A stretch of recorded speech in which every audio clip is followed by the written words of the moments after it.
आजादी के 75 साल पर इससे खूबसूरत जगह क्या हो सकती है? ये लेह है, ये आप जानते हैं। और आप ये भी जानते हैं कि कौन से राजनेता के साथ आज हम राइड पर जा रहे हैं। वो आज हमें बताएंगे राष्ट्रवाद के बारे में उनकी क्या राय है। वो हमें बताएंगे कि हिंदुत्व के बारे में उनकी क्या राय है। सुपर एक्सक्लूसिव टेलीविजन पर पहली बार असदुद्दीन ओवैसी के साथ।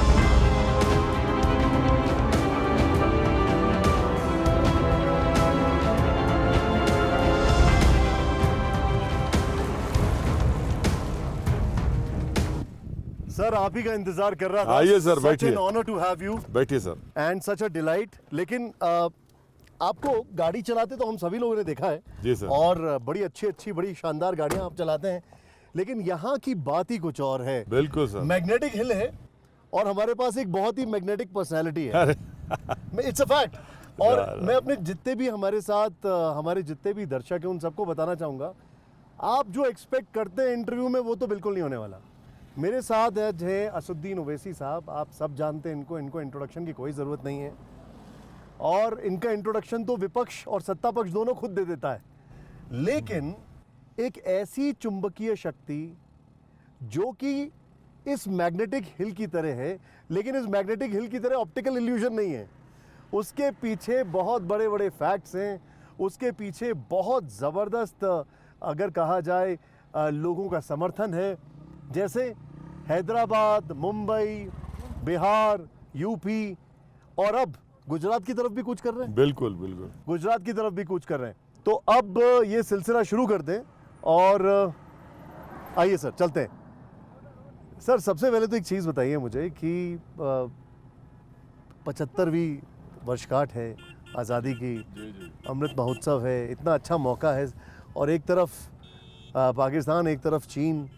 हाँ। मुझे एक बात बताइए, राष्ट्रवाद की अगर बात होती है तो ओवैसी साहब वो राष्ट्रवाद को कैसे देखते हैं? वो इस चीज़ को कैसे असेस करते हैं, कैसे समझते हैं? सर, मेरा मानना यह है कि मेरा राष्ट्रवाद यह है कि हमारा जो वतन अजीज़ है, जो देश है, दुनिया में कोई ऐसा मुल्क नहीं है, ना देश है।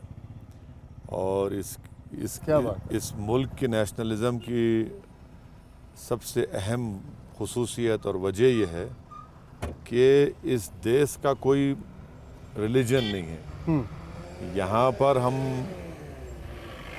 बेशुमार सौओं की तादाद में ज़बानें हैं, हज़ारों की तादाद में कल्चर है, मज़हब है, मज़हब में भी अलग अलग तरीक़े हैं। तो मेरे लिए यही बहुत बड़ी चीज़ है, यही हमारा नेशनलिज़म है। और जैसा कि गांधी ने कहा था कि आप हिंदू और मुसलमान हैं, मगर नेशनलिज़म का डेफिनेशन गांधी ने सही बताया कि आप अपनी आइडेंटिटी को नहीं खोते हैं। गंगा और जमुना मिलते हैं मगर वो अपनी शनाख्त को नहीं खोते हैं। तो ये क्या आप ये कहना चाहते हैं कि नेशनलिज्म में हर चीज़ डिसॉल्व हो जाती है और वो बनाता है नेशनलिज्म? ना, डिसॉल्व नहीं होता है। वो अपनी अपनी आइडेंटिटी को रखता है। यही इस वतन अजीज़ की खूबसूरती है कि इसका हमारे नेशनलिज्म का मतलब ये नहीं है कि एक रिलीजन, एक लैंग्वेज, एक कल्चर, बल्कि हम लोग इन तमाम रिलीजन कल्चर्स को सेलिब्रेट भी करते हैं और उस पर लोग कायम भी रहते हैं। लेकिन मुझे एक चीज़ समझाएं, आपको नहीं लगता है कि राष्ट्रवाद एक ऐसा सब्जेक्ट है जिसके ऊपर आपसे तो लोग बात ही नहीं करते हैं? ये थोड़ा वियर्ड नहीं लगता है? जब भी बात होती है और इश्यूज़ की, हिंदू मुसलमान का इशू होगा तो ओवैसी साहब से बात करने लग जाते हैं। राष्ट्रवाद को लेकर आपसे कोई बात क्यों नहीं करता है? नहीं, राष्ट्रवाद के ताल्लुक से तो हमको तो एंटी नेशनल कह दिया जाता है, तो फिर बात ही क्या होगी? जब आप हमको किसी को एंटी नेशनल कह देंगे तो फिर बात ही नहीं होगी। आपको एंटी नेशनल जो लोग कहते हैं, आपने ये समझने की कोशिश की कि उनका इसके पीछे प्रेमाइस क्या है? क्यों उनको लगता है एंटी नेशनल? क्योंकि मुझे याद है, मुझे कई सारे बयान आपके याद हैं जब आपने वेहमेंटली पाकिस्तान के अगेंस्ट में बोला है। आपने कहा ये मेरा मुल्क है, मैं यहीं रहूँगा, मैं पाकिस्तान की निंदा करता हूँ, कई बार आपने बोला है। तो अब उन लोगों का ज़्यादातर एक तो उनकी हेट्रेड है, उनका हेट्रेड के साथ साथ वो समझते नहीं हैं और जो उनको बतला दिया जाता है उसी के मुताबिक वो इस तरह की बकवास करते रहते हैं। मगर चलिए, अच्छा है आज आपसे बात हो रही है इस बारे में। ओवैसी साहब, अगर मैं इस चीज़ को थोड़ा सा एलैबोरेट होकर समझना चाहूँ, क्या आपको लगता नहीं है कि एक बहुत ही मिसकंस्ट्रू इमेज जारी है नेशनलिज्म की, जहाँ पर अगर आप सपोज किसी भी चीज़ के खिलाफ में बोल रहे हैं जो कि सही नहीं हो रहा है। मैं आपको मिसाल के तौर पर देता हूँ, अगर आपने महंगाई के बारे में बोला, अगर आपने कुछ दिक्कतों के बारे में बोला, अगर आपने कुछ और चीज़ों के बारे में बोला, तो धीरे धीरे वो चीज़ें ड्रिफ्ट कर जाएंगी। वो आपको नेशनलिज्म, एंटी नेशनलिज्म, वो एक अलग चश्मे से देखने लग जाते हैं। क्या ऐसा लगता है आपको, ऐसा हो रहा है? बिल्कुल हो रहा है, हमारे मुल्क में, हमारे देश में बिल्कुल हो रहा है। अगर आप जो इस्टेब्लिशमेंट का सेट नैरेटिव है उससे अगर आप हटकर बात करेंगे तो उनको बड़ी तकलीफ़ हो जाती है कि आपने ये बात ही क्यों की। अब मिसाल के तौर पर हम यहाँ पर हैं जी, कितने खूबसूरत जगह है। बिल्कुल लेह में है। अगर आप हिस्ट्री में जाएंगे तो औरंगज़ेब ने ही यहाँ पर फ़ौज भिजाकर, जो तिब्बत से लोग आ गए थे यहाँ के राजा को तंग करने के लिए, तो औरंगज़ेब ने फ़ौज भिजाई।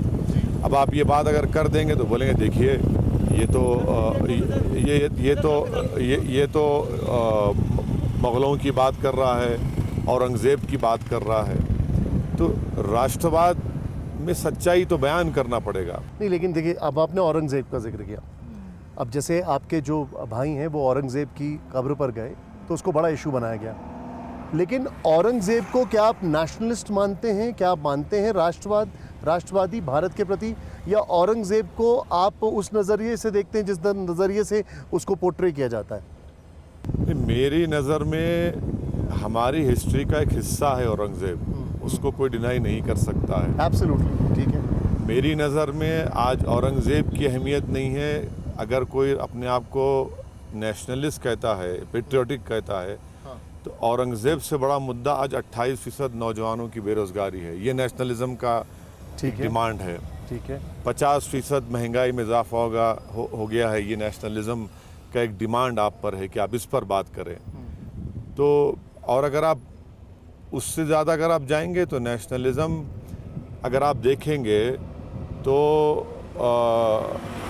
उबैदुल्ला सिंधी, बरकतुल्ला भोपाली, राजा महेंद्र के साथ वो लोग अफ़गानिस्तान में government of India in exile बनाए थे। और वो भी एक राष्ट्रवाद है, क्योंकि हम आज़ादी के 75 साल के आज़ादी मना रहे हैं। फिर वहीं आप राष्ट्रवाद अगर आप देखेंगे तो मौलाना महमूद उल हसन जो रेशमी रुमाल की तहरीक में माल्टा की जेल में थे, आज भी भारत से डायरेक्ट फ़्लाइट नहीं है माल्टा को, मगर वो माल्टा की जेल से वापस आए, दारुल उलूम का क़याम अमल में लाए। जी, तो ये एक राष्ट्रवाद है। नहीं, लेकिन जैसे आपने जिक्र किया इस्टेब्लिशमेंट का, अगर सरकार इस्टेब्लिशमेंट, क्या आपको ऐसा लगता है कि वो नेशनलिज्म अपनी कन्वीनियंस पे पोर्ट्रे करती है, या देखिए एस्केपिज्म के तौर पर? एक नेशनलिज्म ये हो गया है कि अगर आप सरकार की कमज़ोरियों को क्वेश्चन करेंगे तो आपको एंटी नेशनल कह दिया जाता है।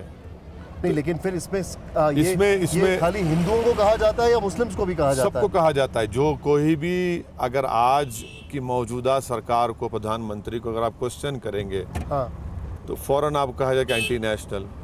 अगर आज आप जैसा कि ये नेशनलिज्म का और भारत से मोहब्बत का, वालेकुम सलाम, क्या बात है, आपके कितने फैंस हैं यहाँ पर? हाँ, वो भारत से मोहब्बत का डिमांड ये है कि जिन वादियों के दरमियान से हम गुज़र रहे हैं, जिन पहाड़ों के दरमियान से, यहाँ से थोड़ी दूर पर हमारी फ़ौज चीन की फ़ौज से आँख में आँख मिलाकर खड़ी हुई है।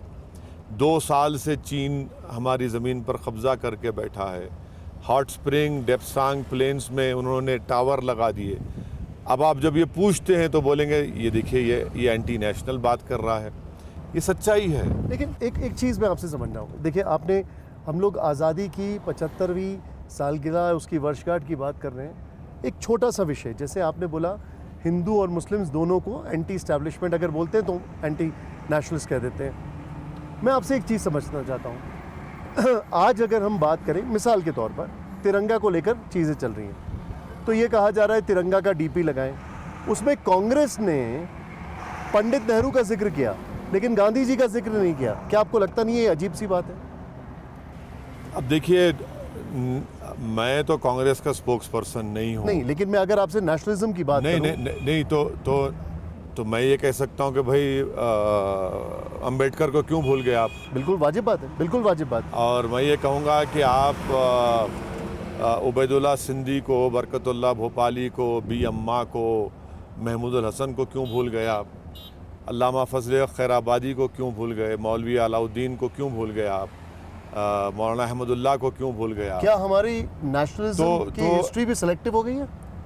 नहीं, आपको ऐसा लगता है? अगर कांग्रेस पार्टी इसलिए पंडित नेहरू के साथ तिरंगा दिखा रही क्योंकि वो कांग्रेस के थे, तो बहुत बड़ा जुल्म कर रहे हैं नेहरू पर और हमारी पूरी आज़ादी की लड़ाई के ऊपर बहुत बड़ा जुल्म कर रहे हैं। इसलिए कि जो लड़ाई जब लड़ी जा रही थी तो उसमें सबका एक कॉमन चीज़ क्या था कि भाई अंग्रेज़ों को यहाँ से हटाएंगे, ग़ुलामी से इस देश को आज़ाद कराएंगे।